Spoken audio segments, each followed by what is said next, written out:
ರಾಜ್ಯದಲ್ಲಿ ಕಾಂಗ್ರೆಸ್ ಪಕ್ಷವನ್ನ ನಿರ್ಮಾಣ ಮಾಡಬೇಕು ಅಂತಕ್ಕಂಥ ದೃಷ್ಟಿಯಿಂದಲೇ ಬಿಜೆಪಿ ಮತ್ತು ಜೆಡಿಎಸ್ ನವರು ಸೇರ್ಕೊಂಡು ಅಪವಿತ್ರ ಮೈತ್ರಿಯನ್ನು ಮಾಡಿಕೊಂಡು ಸಿದ್ದರಾಮಯ್ಯ ಒಬ್ಬ ಕಾಂತ ರೈತ ಶ್ರೀಮಂತ ನಾಯಕ ಅಂತ ಮೇಲೆ ತಪ್ಪು ಚಿಕ್ಕಿಯನ್ನು ಕೊಡಲಿಕ್ಕೆ ಹೊರಟಿದ್ದಾರೆ.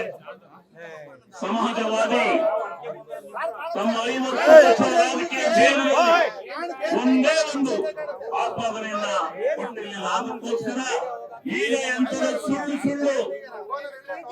ಸುಳ್ಳು ನಾನೊಂದು ಸವಾಲ್ ಆಗ್ತೇನೆ. ಸಿದ್ದರಾಮಯ್ಯನಲ್ಲಿ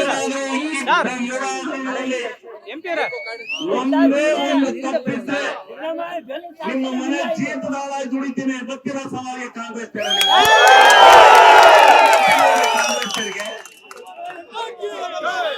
ಬಿಜೆಪಿಗೆ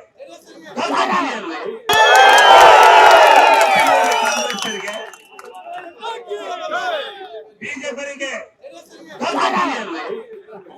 ಜೆಡಿಎಸ್ ತಾಕತ್ತಿದೆಯಲ್ಲ ಬಿಜೆಪಿ ತಪ್ಪು ಮಾಡಿ ಕಾಂಗ್ರೆಸ್ ಅಂದ್ರೆ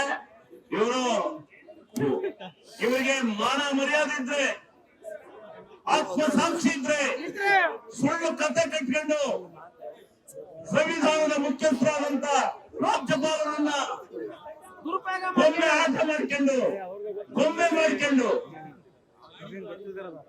ಈ ರೀತಿ ಸಂವಿಧಾನಕ್ಕೆ ಅಗೌರವ ಬರ್ತಕ್ಕಂಥ ನಿಟ್ಟಿನಲ್ಲಿ ಹೊಂಟಿದ್ರಲ್ಲ. ಯಾರೋ 3 ಜನ ಬ್ರೋಕರ್ಗಳು ಕಂಪ್ಲೇಂಟ್ ಕೊಟ್ಬಿಟ್ರು ಅಂದ್ರೆ ಆ ಕಂಪ್ಲೇಂಟ್ ಕೊಡಕ್ಕೆ ಹುಟ್ಟಿರೋರು